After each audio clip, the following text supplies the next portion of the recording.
Welcome back. It has certainly been a bit.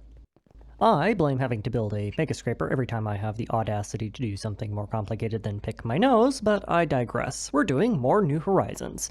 If you, like me, suffer from long-term memory loss, or for my binge watchers out there, the dreaded affliction known as TikTok rot, let me remind you of what we were doing when we last left off. This is a space elevator. It goes up the hole, and if we're lucky, comes back down with free real estate from space in the form of many various and sundry useful resources.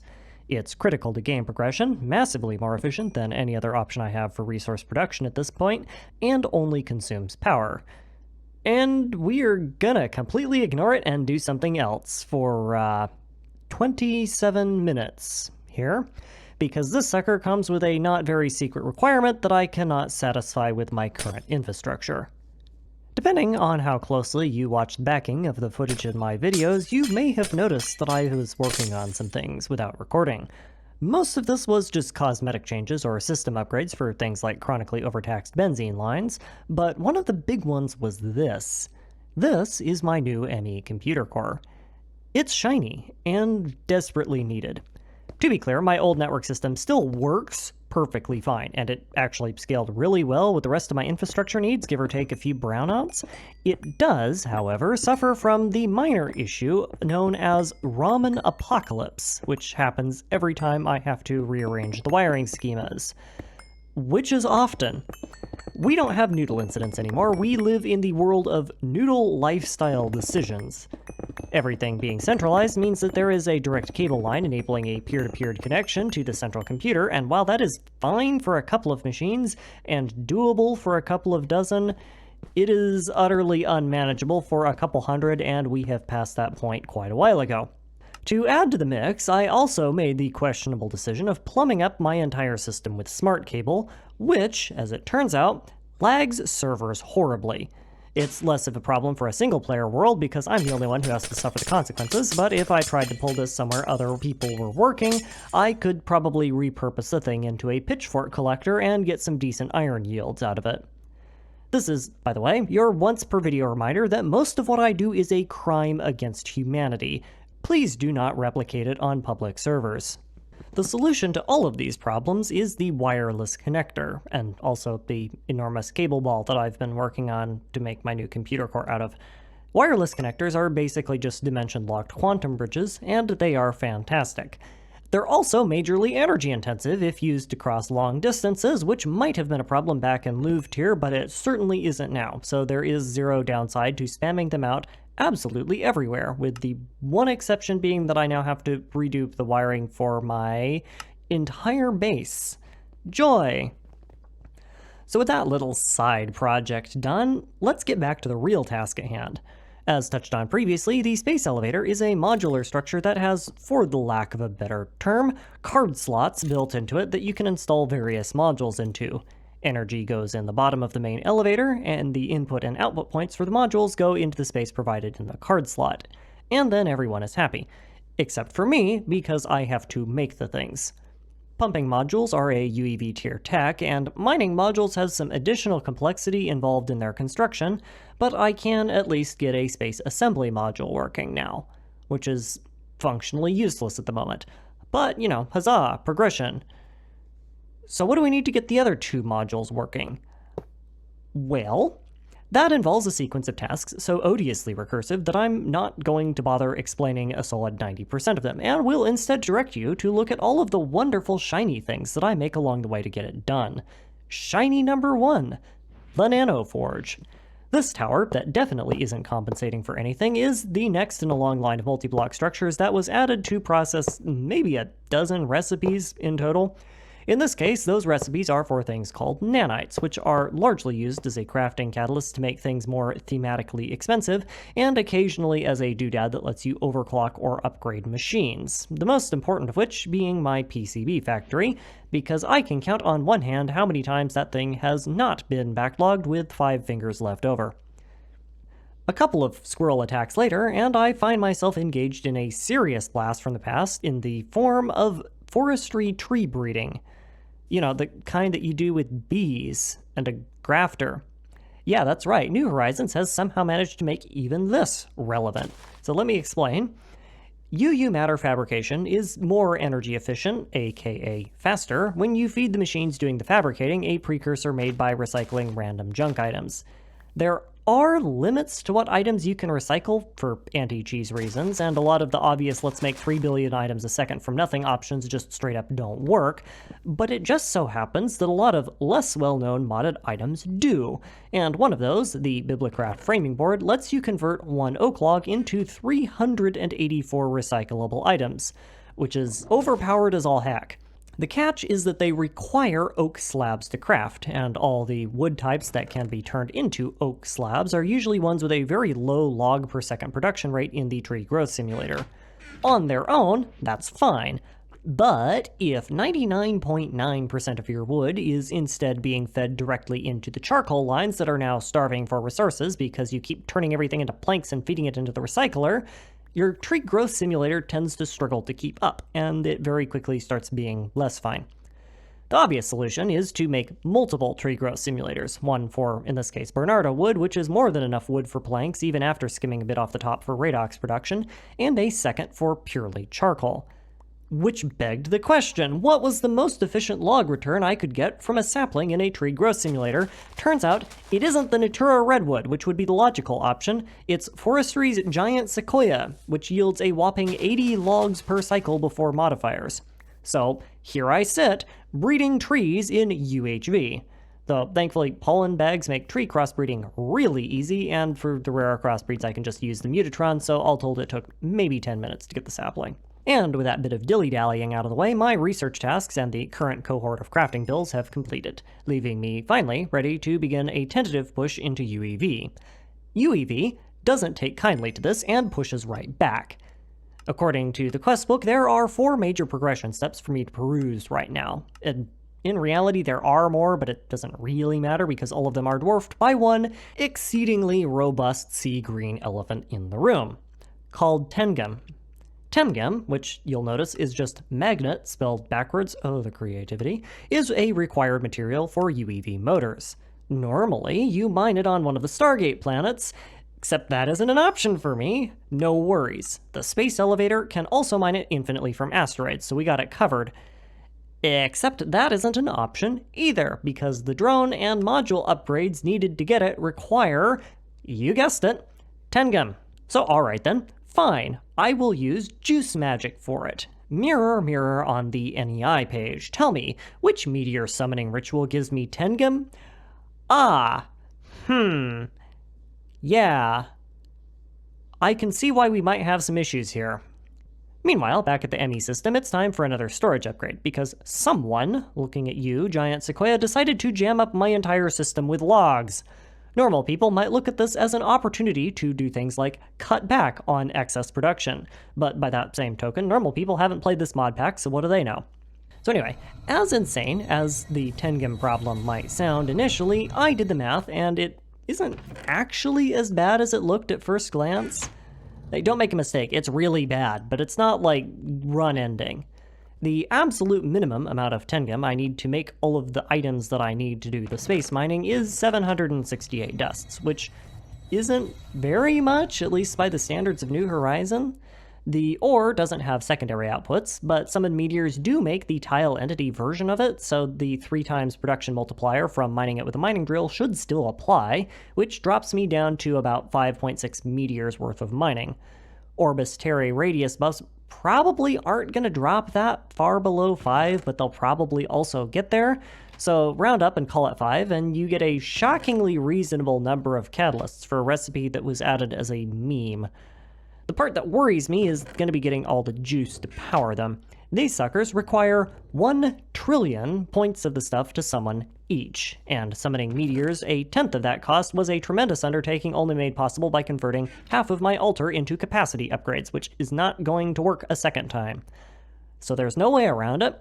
We need a bigger sippy cup, and it just so happens that the biggest one around is gonna make me get my hands on, among other things, 6 primordial pearls. I was really hoping to avoid having to do this, honestly, but oh boy, here we go.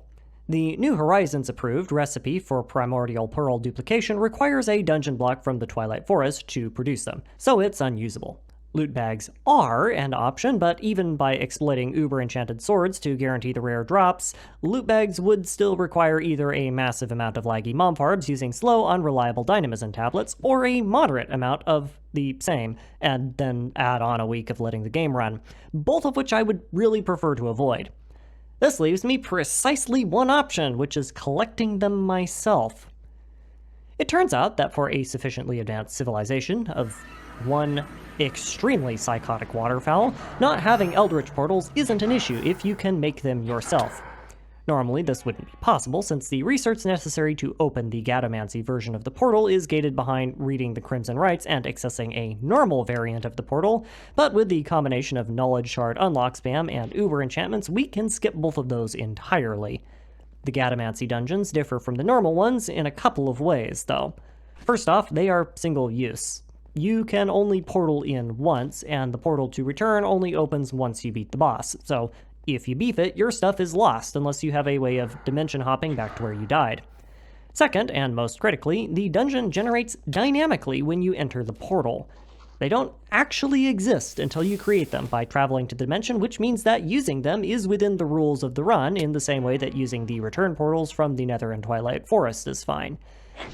The catch to that is that when they generate, they're also extremely buggy, crashy, and prone to soft-locking themselves thanks to the enormous number of ways you can accidentally get teleported outside of the dungeon, so I would strongly recommend making a backup or 3 before you hop into them.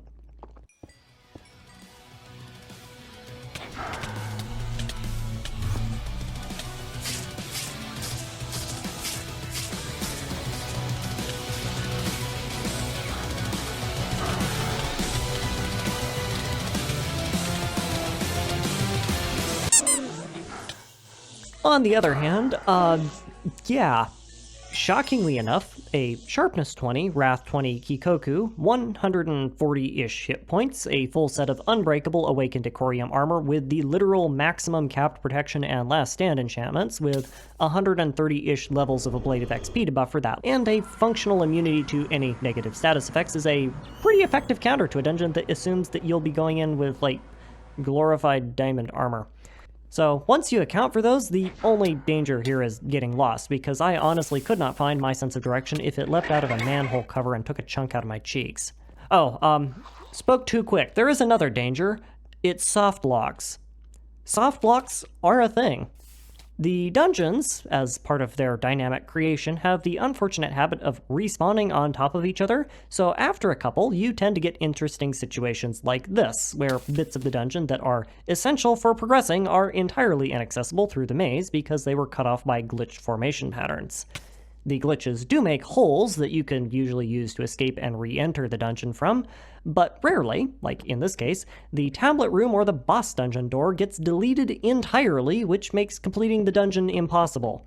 So if you want to do this run on a server, or just without cheating when you get softlocked, your best bet is probably loot bag tech. Though, if resources aren't a concern, you can pretty easily brute force the dungeon spawn RNG with a dimension-crossing teleportation option and a non-creative flight mechanic.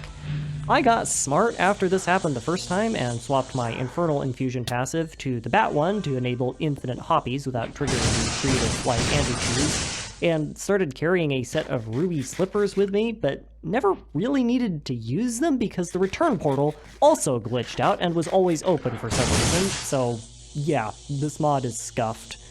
The ultimate slap in the face of this whole debacle is that I forgot the Eldritch Orb infusion recipes don't actually consume the pearl, which made most of my dungeon runs completely irrelevant. Or at least mostly irrelevant. You really never know when extra primordial pearls will get you out of a pickle. Point remains, after a surprisingly easy round of crafting, I am now the proud handler of the world's largest juice bag, the Orb of Amarok. It grants infinite juice points with nearly infinite capacity at the cost of, like, I don't know, several hundred hours of my IRL lifespan. I don't know, whatever, it'll get the job done. While we're on the topic of crafting creative mode only items, let's also get an everlasting guilty pool into the mix. Mana is really not a resource I need much of anymore, but it does have a few uses. There are a handful of meteors that spawn in with non-ore blocks I have to remove, and that tends to require repairs for my Terra Shatterer, and while the Mega Apiary does have a Swarmer mode, I never bothered to figure out how it works, so I just use mana and World Accelerated Hibiscus to get new princesses. Having a mana pool that doesn't run out does unlock some interesting late-game options for Uber Enchanting, but at this point I cannot possibly imagine any practical purpose to using them unless you really desperately need a power 200 bow for some stupid reason. Mostly I just want it to save the trip down to the old Britannia setup every time I need to make some more bees. Of course, that also means it's time to say goodbye to the massive lag monster that I was using for bulk mana production beforehand, so bye, mana capacitor banks of extremely excessive overproduction. You were a really cool project while you lasted, but the fun police are here asking some pointed questions about the last time I spoke with the frame rate, so I think it's time for you to join the frame rate in the dumpster real quick. It might not sound like it, but getting the juice capacity to unlock the meteor summons was the easy part. Now we have to make the stupid catalysts. Ion thruster jets are one of those things that are supremely expensive because for the most part, you are only ever expected to make one. In this case, they're taking the place of a hypothetical tier 9 nonsense rocket, and while I certainly enjoyed not having to make any of the first 8, this one blows the hardest out of all of them. Each one of these requires roughly 3 meteors worth of cosmic neutronium and the equivalent of 2,500 ZPM circuits to craft, alongside an appalling amount of miscellaneous UHV components. I need 5 to start with. Yeah, we ain't going nowhere with this project, so let's see what we can do to cut that cost down a bit. So the first obvious step is to upgrade my component assembler to handle all the UHV component production. This project probably cost more than making the ion jets did in the first place, but it also had to happen at some point, so I may as well do it before the ion jets so that we can benefit from the cost reductions and lowered crafting times. Just to kind of give you a litmus test of what I'm working with here, making these 43 blocks to do this upgrade took 9 hours. The nice thing about it was that it told me where all the bottlenecks were, so yay for bottleneck bashing. Let's get working on that, shall we? The first one was, unsurprisingly, circuit boards. The better overclock upgrade is gated behind some certifiable nonsense that I can't make right now, and I'm already cramming in as much energy into the PCB factory as I possibly can, which leaves only 2 options. The first is upgrading the materials I'm feeding it, also known as adding in redox polymer. To that end, welcome to the party, shiny machine number 3, I guess? Codename Mega Oil Cracker. Your job is to crack redox. Not oil, just redox forever, basically. Redox polymer is the final tier of plastic in this version of the pack, and it is used to craft everything from here to the Stargate, so we're going to be using a whole lot of it. In a little bit. You see, the problem with redox is that it is majorly time-intensive to craft with, even if it does make things cheaper on an item basis. To that end, we have the second upgrade, also known as shiny number I don't even care anymore, also known as the Tier 2 PCB factory.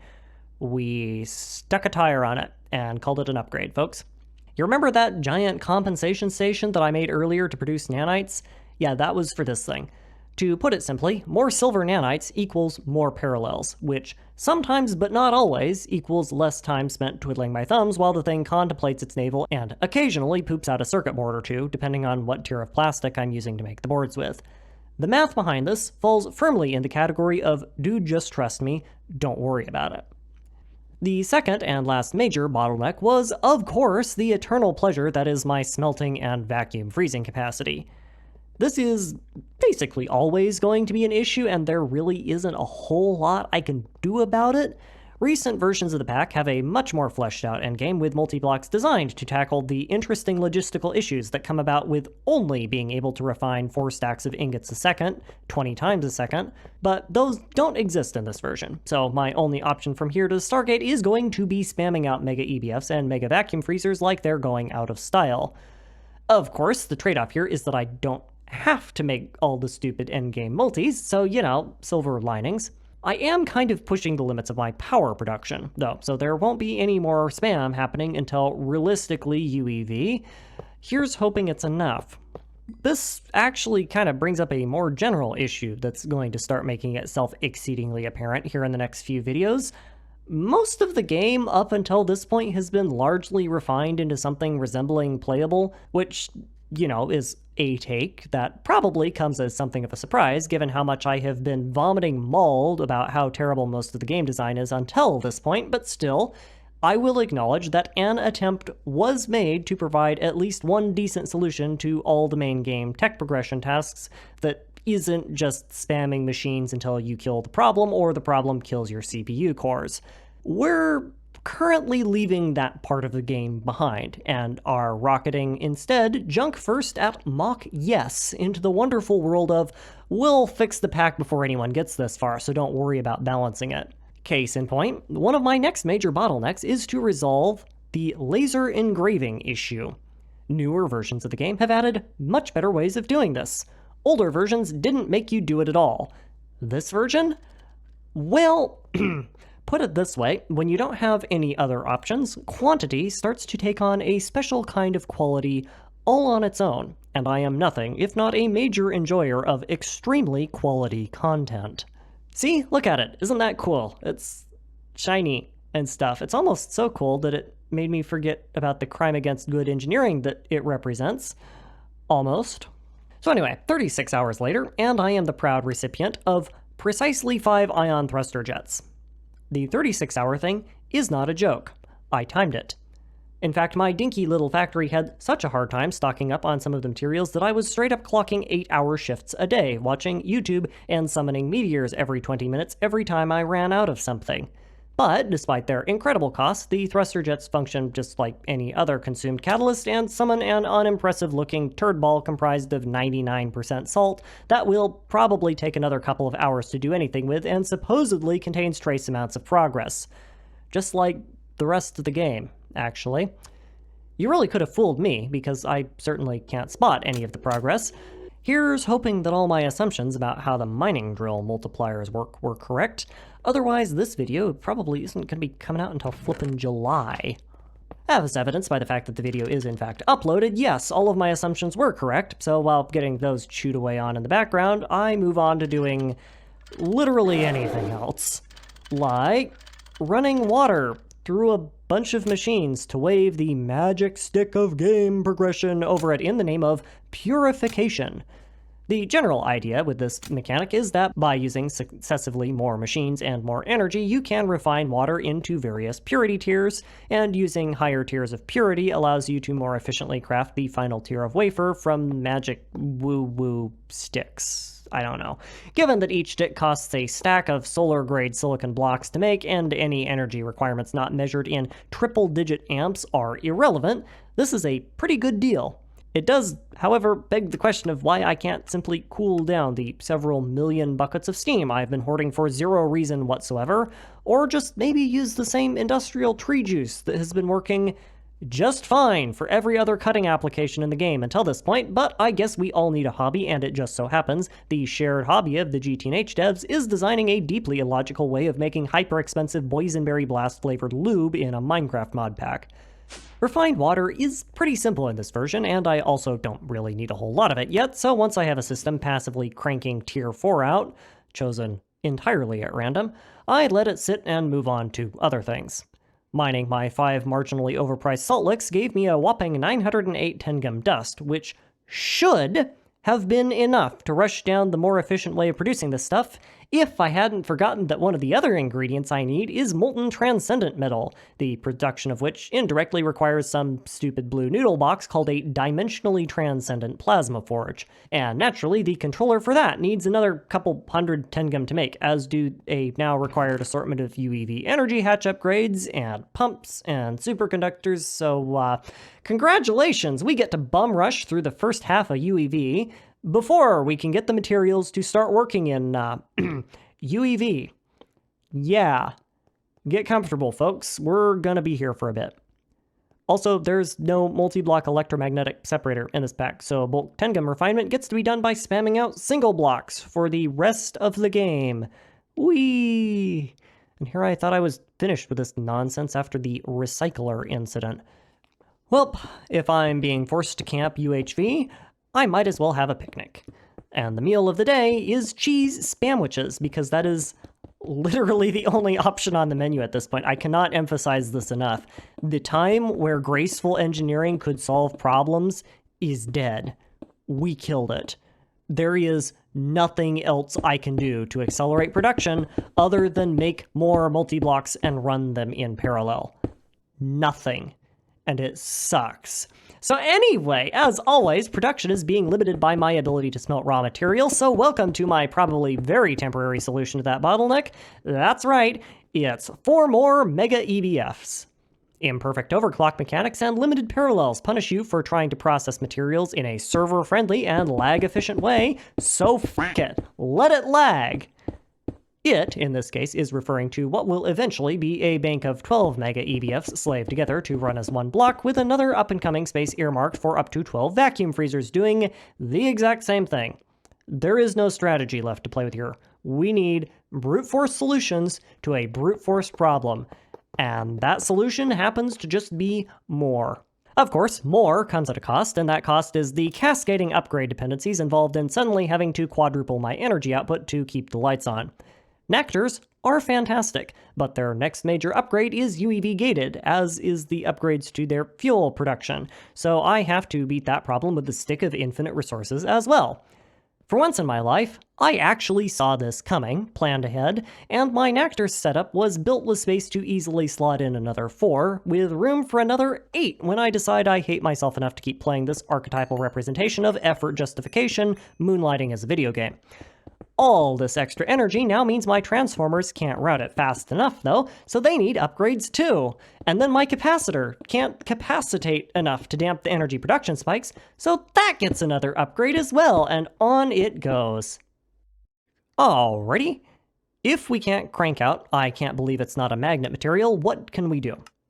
The quest book is well and truly bricked at this point. Actually, side note there, I royally cheated to fix the quest book, entirely because not having the quests completed bugged me like nothing else.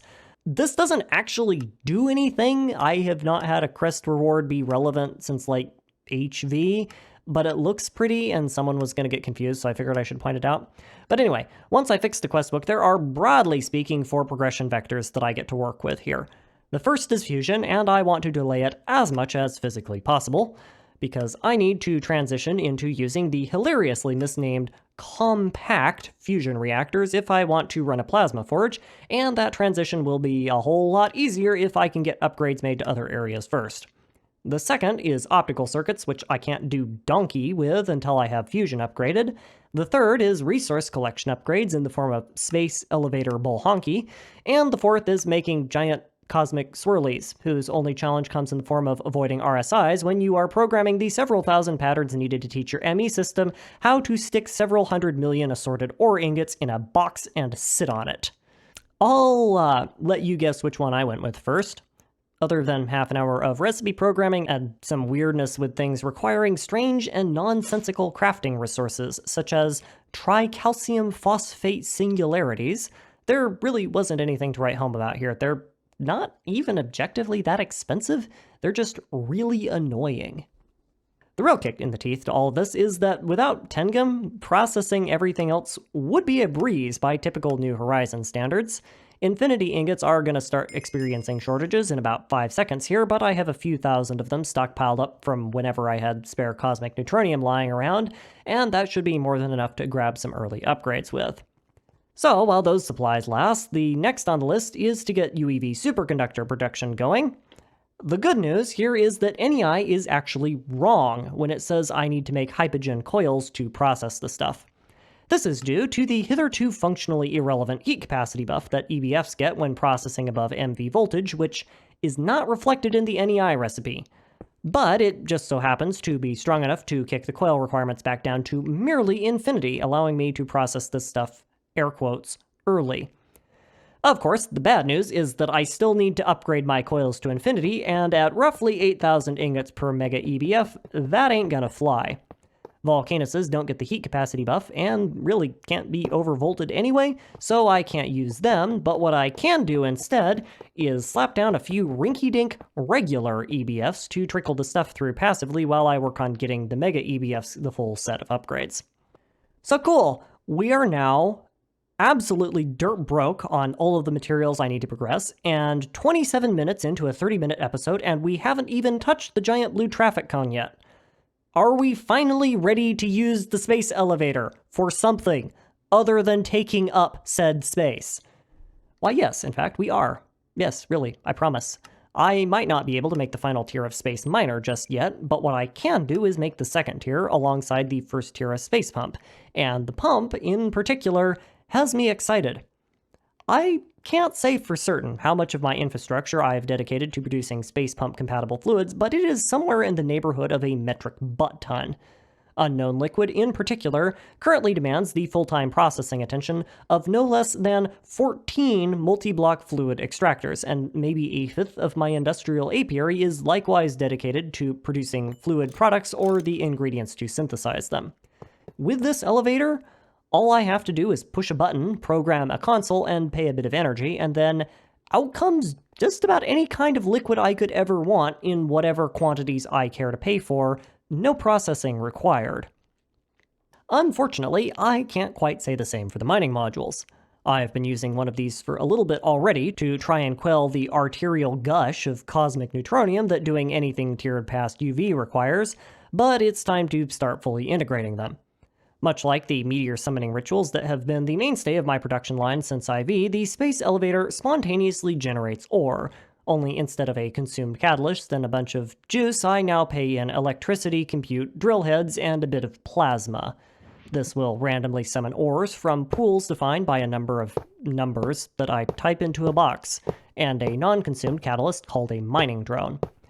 I'm not going to bore you with the technical details, but there is a very nice spreadsheet that does all of the optimizations for you linked on the Space Elevator wiki page if you want to stick your toes in the unmitigated torment that I've been subjecting myself to by getting this thing working. Unfortunately, they come with two problems that need solutions before you can use them. The first is that they produce raw ore blocks, which are, in a word, useless. Until you process them, at least. The second problem is that they produce a lot of raw ore blocks, sometimes on the order of hundreds of thousands per minute. As you can imagine, this is not a terribly great thing to be feeding into an ME system designed to process, optimistically, maybe 1,000 per minute. So that's where these things come in. They are integrated ore factories, which do every processing step all at once in batches of 1,000 each.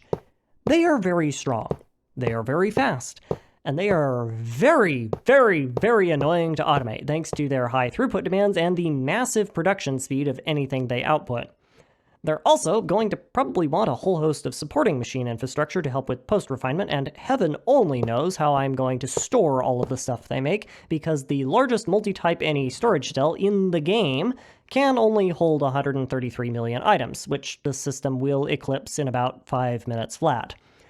If nothing else, the programming for the thing is probably going to be a great backing footage clip for my soon-to-come-out Q&A video. But regardless, that is all we have for today. As always, thank you for your time, and I hope you enjoyed.